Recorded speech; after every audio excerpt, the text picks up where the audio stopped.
Income tax basic concepts introduction. What is the meaning of tax? Tax क्या है? Let us begin by understanding the meaning of tax.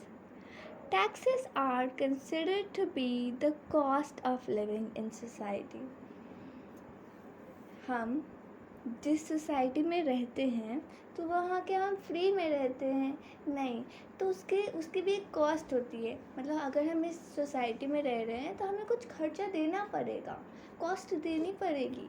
उसे cost of living बोल रहे हैं. अगर आपको इस सोसाइटी में रहना है तो आपको पैसे देने पड़ेंगे. So that is cost of living in society.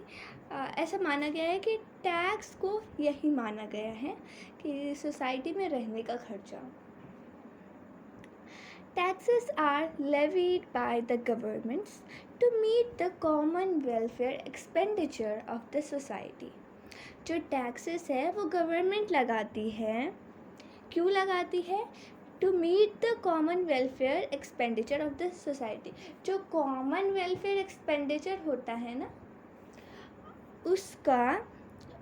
वो एक्सपेंडिचर का खर्चा गवर्नमेंट कैसे बेयर करेगी? तो वो खर्चा को बेयर करने के लिए उसको पैसे चाहिए, तो वो टैक्स कलेक्ट करती है हमसे पैसे लेती है. और कॉमन वेलफेयर एक्सपेंडिचर जो होता है, हमारे सोसाइटी का जो वेलफेयर एक्सपेंडिचर होता है उसको उन्हीं टैक्स जो कलेक्ट किया है उससे पे कर देती है. या okay, there are different types of taxes. यहाँ पे 2 तरीके के टैक्सेस हैं, direct tax and indirect tax. Direct tax क्या होता है? If tax is levied directly on the income और wealth of a person then it is a direct tax. अगर कोई टैक्स डायरेक्टली किसी के इनकम पे लगा दिया गया, जैसे मैंने कोई पैसा कमाया और मैंने जो पैसा कमाया उस पर उन्होंने डायरेक्टली टैक्स लगा दिया, ठीक है. या मेरे को संपत्ति है, वेल्थ है. ये जो वेल्थ टैक्स है ये पहले लगता था आपके संपत्ति पे, बट अब वेल्थ टैक्स नहीं लगता है.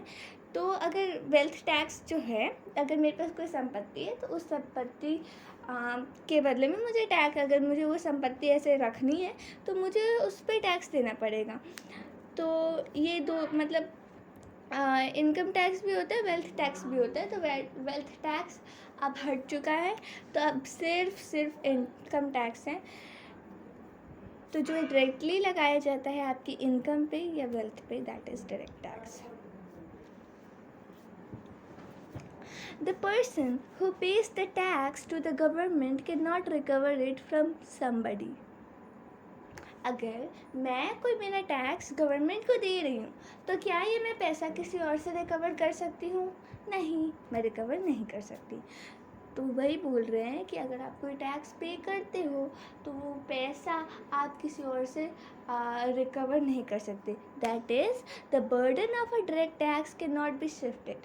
मतलब मैं डायरेक्ट टैक्स पे तो कर रही हूँ, बट ये पे करने का जो ये दर्द होता है ना, बर्डन, मैं किसी और को नहीं दे सकती, शिफ्ट नहीं कर सकती कि तू मुझे पैसा दे मैं जाके गवर्नमेंट को पे करूँगी. तो ऐसा नहीं, हम अपना बर्डन किसी और को नहीं शिफ्ट कर सकते. मान लो मैंने उससे बोला कि किसी अदर पर्सन से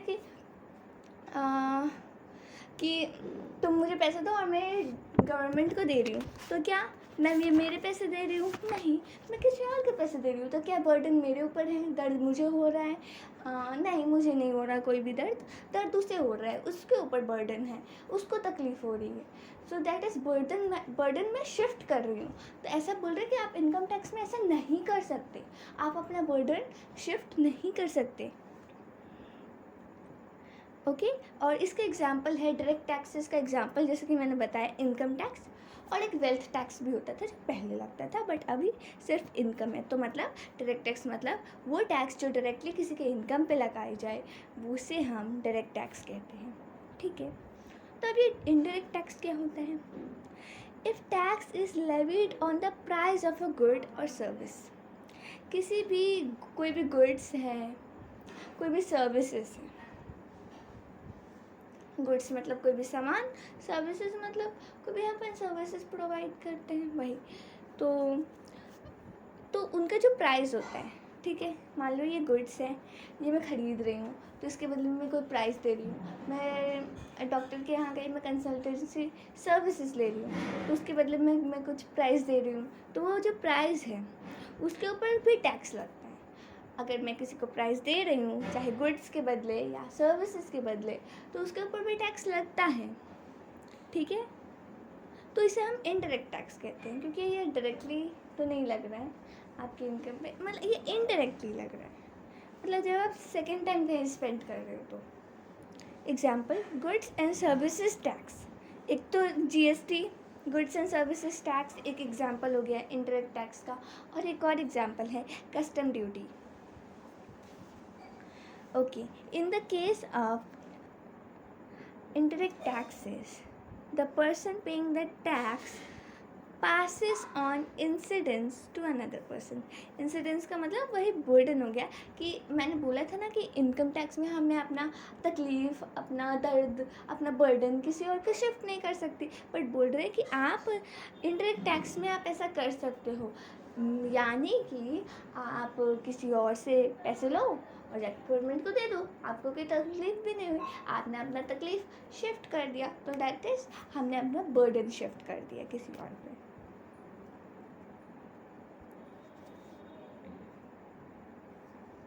ठीक है, तो हम फिर से देखते हैं कि टाइप्स ऑफ टैक्सेस कौन से होते हैं, direct tax and indirect tax. Okay, that is summary. Direct tax में आता है इनकम टैक्स, और एक और टैक्स आता है क्या, वेल्थ टैक्स, नहीं वो तो हट चुका, मैंने बताया ना, वो याद नहीं रखना। एक और टैक्स है डायरेक्ट टैक्स का, अच्छा, लेकिन आपने तो बताया ही नहीं। हाँ तो बट क्योंकि हमारे सिलेबस में नहीं है, बट एक और है, मतलब एग्जिस्ट करता है इंडिया में। क्या हो सकता है, tax on undisclosed foreign income and assets. कोई अनडिस्क्लोज्ड हमारी फॉरेन इनकम है, कोई अनडिस्क्लोज्ड हमारी फॉरेन एसेट है, उसके ऊपर जो टैक्स लगता है वो भी डायरेक्ट टैक्स है, या ओके। तो मान लो मेरे कोई फॉरेन से इनकम आ रही है, वो मैंने बताया नहीं कि मेरे पास फॉरेन से ये इनकम आ रही है, मैंने नहीं बताया इनकम टैक्स ऑफिसर को, मतलब जब अपन रिटर्न फाइल करते मैंने नहीं बताया कि क्यों भाई, मैं क्यों बताऊँ, मेरे को फालतू में ज़्यादा टैक्स लग जाएगा, है ना। ऊपर से अब मान लो मेरी कोई फॉरेन में प्रॉपर्टी है, ठीक है, मेरा एक बहुत अच्छा सा बिल्डिंग वगैरह है, या तो वो भी मैंने नहीं बताया कि यार फालतू में बताऊंगी तो फिर वेल्थ टैक्स अभी नहीं लगता, बट मान लो पुराने ज़माने में अगर मेरी कोई बिल्डिंग हो फॉरेन में और मैंने नहीं बताया हो कि इस डर से कि वेल्थ टैक्स लग जाएगा, ठीक है, तो ये क्या है, मैंने अनडिस्क्लोज किया, मतलब मैंने डिस्क्लोज नहीं किया, चाहे वो मेरी फॉरेन की इनकम हो, चाहे वो मेरी फॉरेन की प्रॉपर्टी हो, मतलब वेल्थ हो, मैंने डिस्क्लोज नहीं किया, तो इसके ऊपर भी जो टैक्स लगेगा वो डायरेक्ट टैक्स होगा। इनडायरेक्ट टैक्स क्या होता है, goods and services tax, goods and services tax जो गुड्स एंड सर्विसेज पे लगता है। एक और होता है कस्टम ड्यूटी। कस्टम ड्यूटी मतलब जब भी अपन कुछ फॉरेन से इंपोर्ट करते हैं तो वो गुड्स एंटर करते हैं ना इंडिया में, वो एंट्री फी लगती है एक, मतलब ऐसा बोल सकते हैं कस्टम ड्यूटी एक टैक्स लगा देते हैं कि जब तक आप ये ड्यूटी नहीं दोगे हम ये सामान आप इंडिया के अंदर नहीं ला सकते, नो एंट्री, तो दैट इज कस्टम ड्यूटी।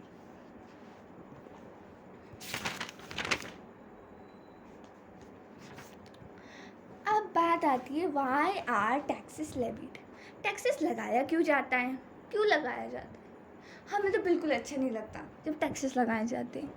हाँ, आपके अच्छे लगने ना लगने से कोई फ़र्क नहीं पड़ता, यहाँ पे बात है क्यों लगाया जाता है। Okay, the reason for levy of taxes is that they constitute the basic source of revenue to the government.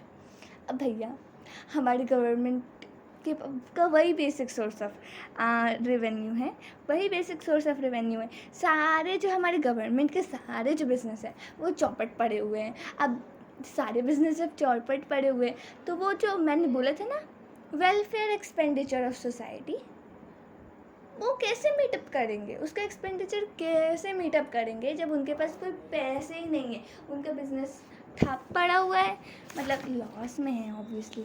And तो वो ये सारे खर्चे कैसे मीटअप करेंगे, कहाँ से पैसा लाएंगे? तो वो क्या करते हैं, चलो चलो लोगों से टैक्सेस कलेक्ट कर लेते हैं। तो वो लोगों से जो टैक्सेस कलेक्ट कर लेते हैं तो इसलिए करते हैं ताकि वो जो common welfare expenditure of society है वो मीट कर सके। तो उनका ये बेसिक सोर्स ऑफ रेवेन्यू, और कोई गवर्नमेंट के पास रेवेन्यू है ही नहीं। मतलब अगर उसे उन्हें टैक्स नहीं मिलेगा तो उनके पास कोई भी रेवेन्यू नहीं आएगी, मतलब वो कंगाल हो जाएंगे। Oh my God.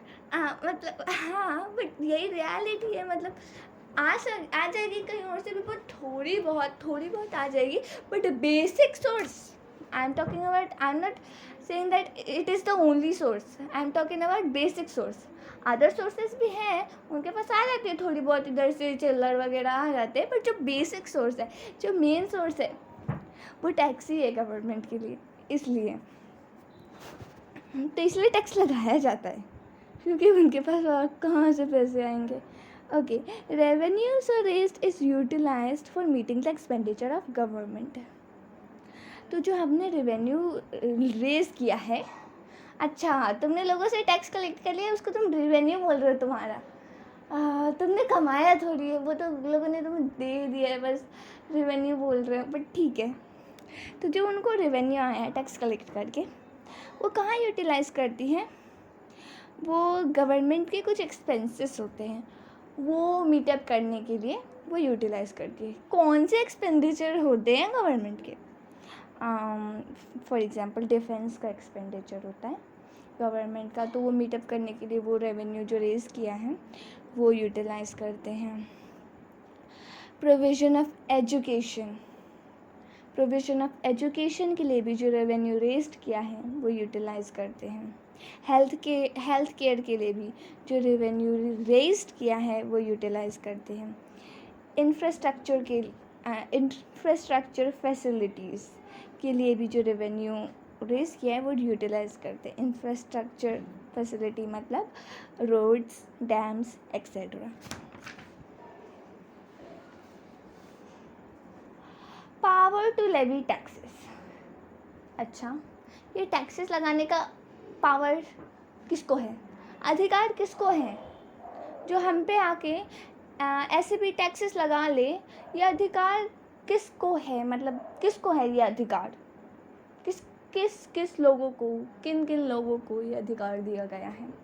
Power to levy taxes, power दिया गया है basically. The constitution of India. हर कोई जानता है कॉन्स्टिट्यूशन ऑफ इंडिया, नहीं जानते क्या? Oh my God, uneducated people. Constitution of India in Article 265 lays down that, तो हमारा जो कॉन्स्टिट्यूशन ऑफ इंडिया है उसमें जो आर्टिकल 265 है वो कहता है no tax shall be levied और collected except by the authority of law. इसका क्या मतलब है?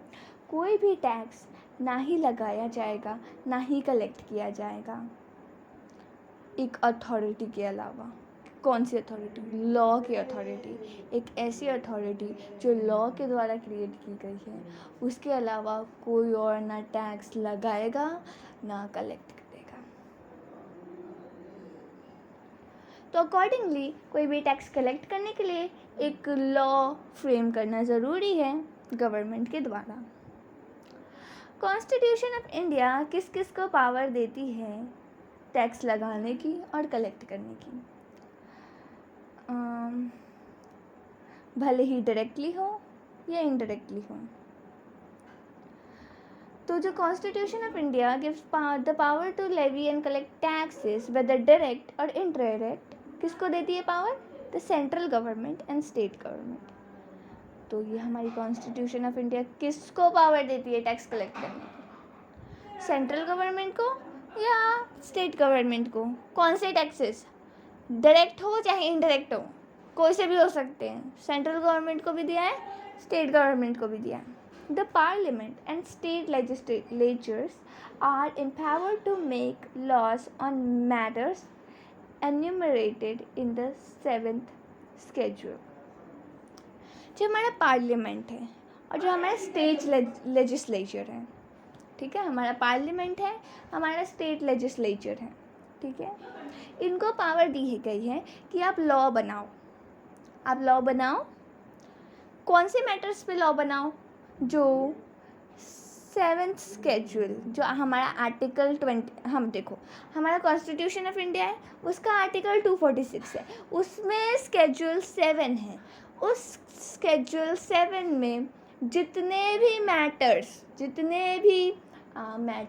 मतलब जितने भी बातें, मतलब कोई भी मैटर को क्या बोल सकते हैं, और कोई भी बात है, मतलब ये बातें लिखी गई हैं कि आप इस पे लॉ बनाओ, आप इस पे लॉ बनाओ, आप इस पे लॉ बनाओ, आप इस पे लॉ बनाओ, इस पे लॉ बना सकते हो, इस पे लॉ नहीं मतलब बना सकते हो. तो ये जो होता है कि जो कॉन्स्टिट्यूशन ऑफ इंडिया के 7th स्केड्यूल में, आर्टिकल 246 के 7th स्केड्यूल में दिया गया है ये सारे मैटर्स. इन मैटर्स पे लॉ बना सकती है कौन? Central government and state government. Yes. 7th schedule to article 246. तो अभी मैंने ये ऊपर बता दिया, बट आर्टिकल 246 जो है हमारे कॉन्स्टिट्यूशन ऑफ इंडिया में, तो उसका जो 7th स्केड्यूल है उसके अंदर 3 लिस्ट दी गई है. कौन सी लिस्ट दी गई है? 3 लिस्ट दी गई हैं, जिसके अंदर वो मैटर्स दिए गए हैं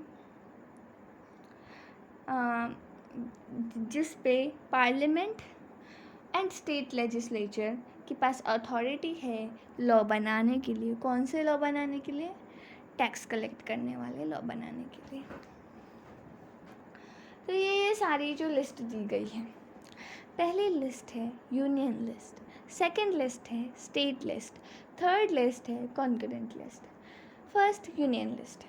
यूनियन लिस्ट क्या बोलती है कि जो हमारा पार्लियामेंट है उसके पास एक्सक्लूसिव पावर है लॉ बनाने का. ओके, लॉ बनाने का एक्सक्लूसिव पावर है, बट किस मैटर पे? जो मैटर्स यूनियन लिस्ट में दिए गए हैं. अच्छा, वो हमें लिस्ट पढ़ने की ज़रूरत नहीं है. तो यूनियन लिस्ट बोलती है कि पार्लियामेंट के पास ही सिर्फ पावर है लॉ बनाने के लिए उन मैटर्स पे जो यूनियन लिस्ट में दी गई है. ओके.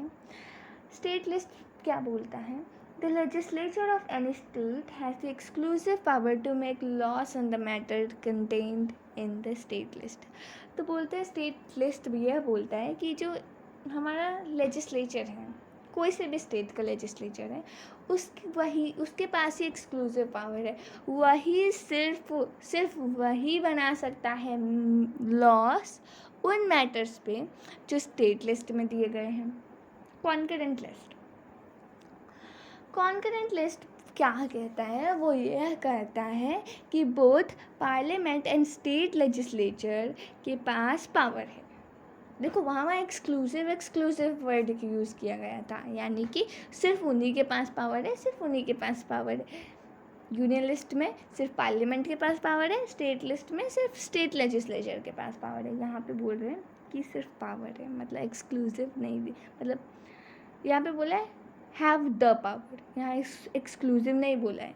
मतलब यहाँ पे 2 जन की बात हो रही है, मतलब both parliament and state legislature के पास पावर है कि वो लॉ बना सकें उन मैटर्स पे जो कॉन्करेंट लिस्ट में कंटेन्ड है.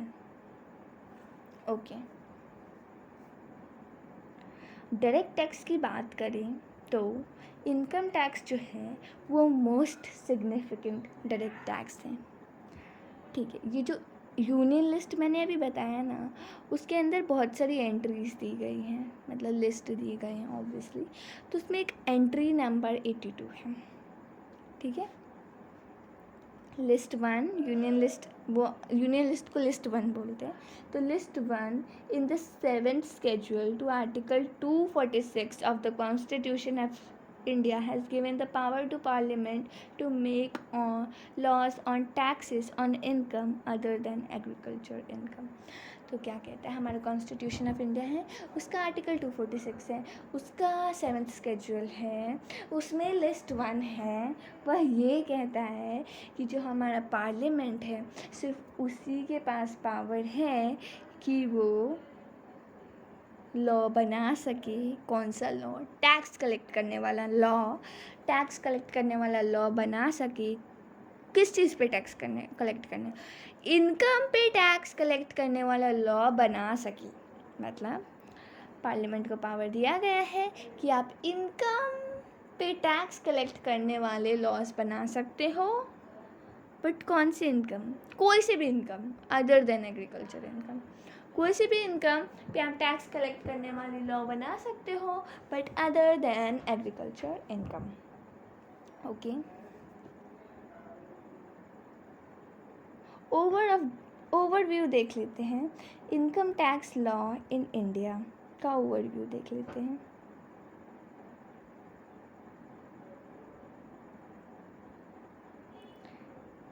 तो कॉम्पोनेंट्स ऑफ इनकम टैक्स, मतलब इनकम टैक्स जो मैं बोल रही हूँ, इनकम टैक्स मतलब इनकम पे जो टैक्स लगता है इनकम टैक्स। बट इसमें कौन कौन सी चीज़ें होती हैं? क्या इनकम टैक्स में सिर्फ इनकम टैक्स एक्ट होता है या और भी बहुत सारी चीज़ें होती हैं? तो इसमें और भी बहुत सारी चीज़ें होती हैं। क्या क्या होता है इनकम टैक्स के लॉ के अंदर? इनकम टैक्स एक्ट लॉ के अंदर होता है। या लॉ एक बहुत वाइडर टर्म है, लॉ के अंदर बहुत सारी चीज़ें आती हैं। या बहुत सारी चीज़ें मतलब कौन सी चीज़ें आती हैं वो अभी हम देखेंगे। लॉ छोटा होता है, मतलब लॉ बड़ा होता है, एक्ट छोटा होता है। ठीक है, मतलब एक्ट जो है वो लॉ का ही हिस्सा होता है और लॉ बहुत बड़ा होता है। तो इनकम टैक्स लॉ के अंदर कौन सी चीज़ें आती हैं? पहला इनकम टैक्स एक्ट आता है, ठीक है। दूसरा एनुअल फाइनेंस एक्ट आता है। एनुअल फाइनेंस एक्ट, हाँ मैं उसी एक्ट की बात कर रही हूँ जो 2 फ़रवरी को हमारे जो फाइनेंस मिनिस्टर हैं वो इंट्रोड्यूस करते हैं। एक एनुअल फाइनेंस एक्ट बोलते हैं ना, बजट आया। सो दैट्स वो एक्ट आता है। और ये जो एनुअल फाइनेंस एक्ट है वो हर साल आता है। 1 साल के लिए आता है, फिर वो ख़त्म हो जाता है, फिर अगले साल के लिए नया आता है। तो इसलिए ये हर साल फाइनेंस एक्ट मतलब हर साल फाइनेंस एक्ट आता ही आता है, तो इसलिए इसको एनुअल फाइनेंस एक्ट का नाम दे दिया गया है। ठीक है, तो इनकम टैक्स एक्ट आता है, एनुअल फाइनेंस एक्ट आता है, इनकम टैक्स के रूल्स आते हैं, है ना। एक जो नए मतलब रूल्स वगैरह बनते हैं तो वो रूल्स आते हैं, सर्कुलर्स एंड नोटिफिकेशंस आते हैं और कोर्ट के लीगल डिसीजंस भी आते हैं। तो लॉ के अंदर मतलब इनकम टैक्स लॉ के अंदर 5 कॉम्पोनेंट्स हैं। कौन से? इनकम टैक्स एक्ट है, एनुअल फाइनेंस एक्ट है, इनकम टैक्स रूल्स हैं, सर्कुलर्स और नोटिफिकेशंस हैं, लीगल डिसीजन ऑफ कोर्ट्स हैं।